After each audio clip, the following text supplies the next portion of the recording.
Hello mga ka-Philstocks! Japet here. Ano nga bang bid? Ano nga bang ask? At paano ito makakatulong sa atin? Halika, tuturuan ko kayo!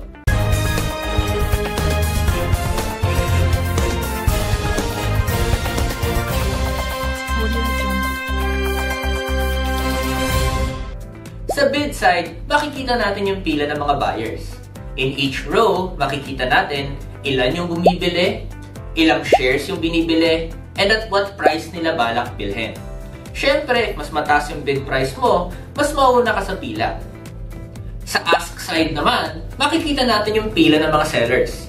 In each row, makikita natin ilan yung nagbebenta, ilang shares yung pinagbebenta, and at what price nila balak ipagbenta.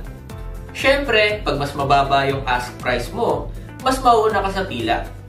The bid and ask table has an expanded version na tinatawag nating market depth. Part siya ng ating launchers which is in the trade toolbar.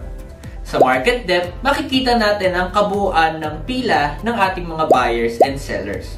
Now the market depth can give us ideas on where the support and the resistance of a stock is. For the support, hanapin lang natin yung bid price na may malaking volume. Kasi it is in the support where we see buying concentrated. Para naman sa resistance, hanapin lang natin yung ask price na may malaking volume. Kasi it is in the resistance where we see selling concentrated. And that's how we can use the bid and ask as well as the market depth in our platform for our trades. Watch our tutorials for more details and guides on our Philstocks platform features.